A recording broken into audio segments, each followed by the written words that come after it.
Welcome to Story Lab. This week we're gonna meet a colorful guy who is feeling blue because his brothers were green with envy. But he was tickled pink when God showed him the silver lining. That's pretty good.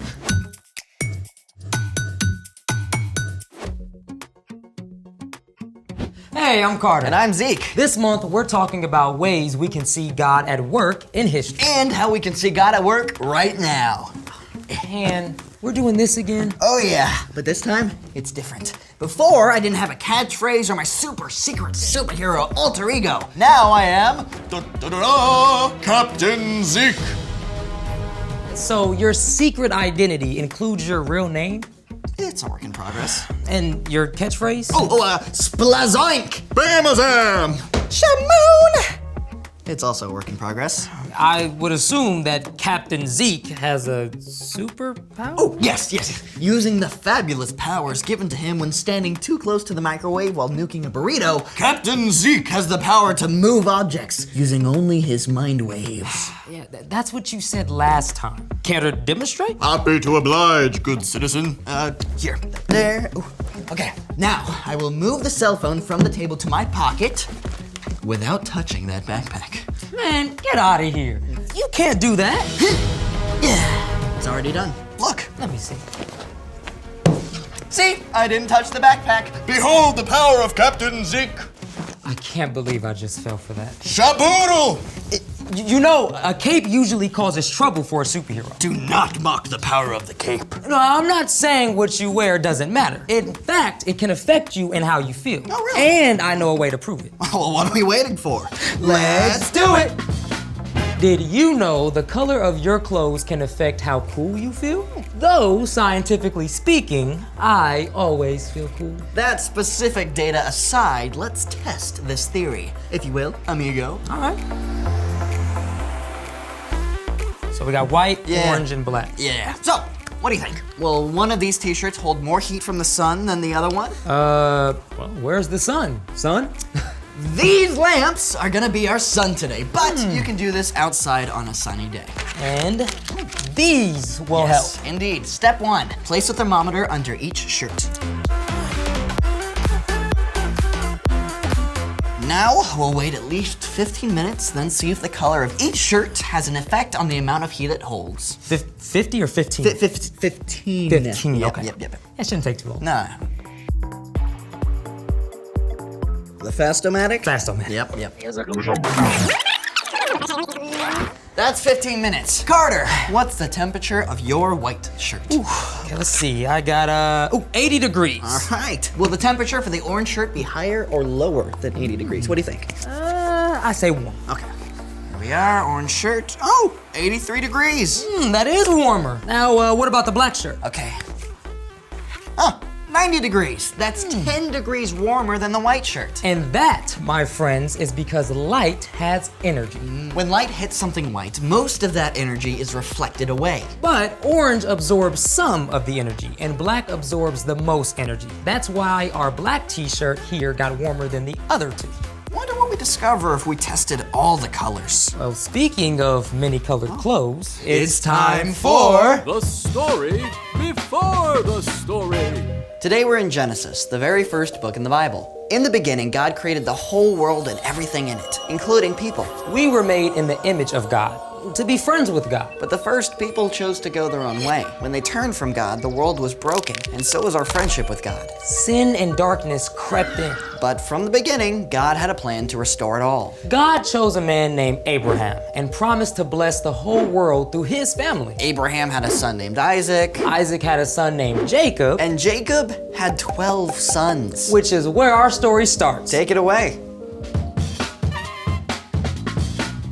Hey everybody, I'm Brian. Just as God had promised, Abraham's family was growing. His grandson Jacob had 12 sons and 1 daughter. Can you imagine having that many siblings? It's a whole football team! Parents aren't supposed to have a favorite kid, but Jacob did, his second to youngest son, Joseph. In fact, Jacob showed that Joseph was the favorite by giving him a fancy, colorful robe. And pretty soon, Joseph started acting like he was the main character. He told his brothers about 2 dreams God gave him. Dreams showing that one day, his whole family would bow before him. And you can bet that did not go over so well. Do you plan to be king over us? Will you really rule over us? Finally, Joseph's brothers had had enough. They threw him into an empty well and then sold him to traders who took him to Egypt to be enslaved. That's pretty bad, right? But don't worry, it gets worse. In Egypt, Joseph was put to work in the house of Potiphar, who served as captain of the guard for Pharaoh, the king. Now, Joseph could have thrown a pity party for himself and given up, but instead, Joseph trusted God and worked hard. He quickly earned Potiphar's trust. From this moment, I place everything in my household under your direction. And Joseph lived happily ever after. The end. Actually, no, because after some time, Potiphar's wife told a lie about Joseph, and he was thrown into jail. But even in prison, Joseph trusted that God was still with him. So he kept working hard, and soon the jailer put him in charge of the other prisoners. One day, 2 prisoners, Pharaoh's baker and his wine taster, had strange dreams. With God's help, Joseph told them the meaning of those dreams. The wine taster was freed from prison, just as Joseph saw in the dream. But even though the wine taster had promised to help Joseph, he forgot. 2 whole years later, Pharaoh himself had some strange dreams. And that's when the drink taster, finally remembered Joseph. So, Pharaoh immediately called for Joseph. God has shown you what will happen. 7 years with plenty of food are coming, but after that, 7 years without much food will come. So find someone wise to store up food in the good years. God has made all this known to you. I'm putting you in charge.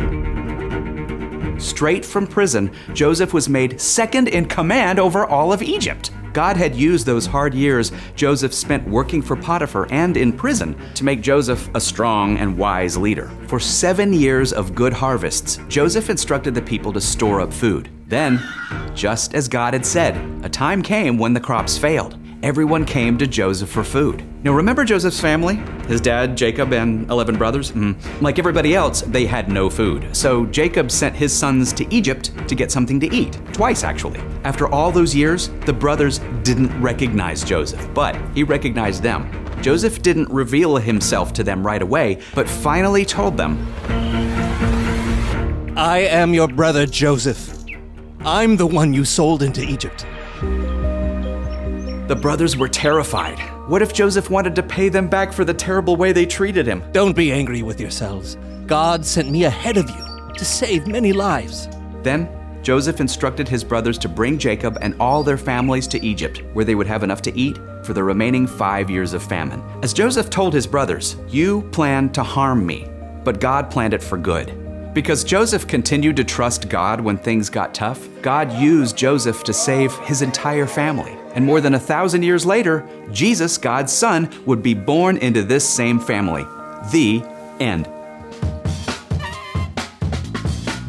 Joseph's story just kept getting worse and worse. Yeah, until God came and took him from the prison straight to the palace. Yeah, God can bring good from even the most difficult stories. So, what's our part in the story? Well, Joseph faced some pretty terrible situations, but instead of giving up, he trusted that God was still at work in his life. His faith helped him keep going, even when things got tough. And faith is trusting in what you can't see because of what you can see. When we look at Joseph's story and the ways that God has worked throughout history, we see how God can bring good out of hard things.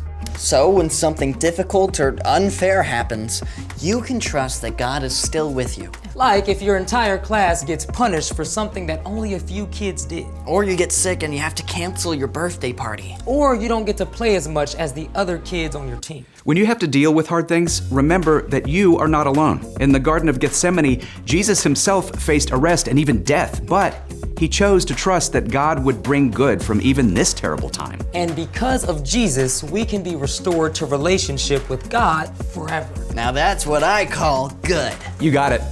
See you next time. So, here's the thing. You can trust God when things get tough. When you're under pressure. When you're feeling the heat. Oh, about that. Okay, I got 86 degrees for green. Okay. shirt. Oh, wait. Lime green or emerald green? I didn't write that down. Ugh, we're gonna have to do it again. We'll figure it out. Thanks for joining us in the Story Lab. See you next time. Okay, this is like dark green. Where's my purple shirt? It's right here. Oh. It's a nice color. Does it look good? Yeah. Matches your eyes. Thanks.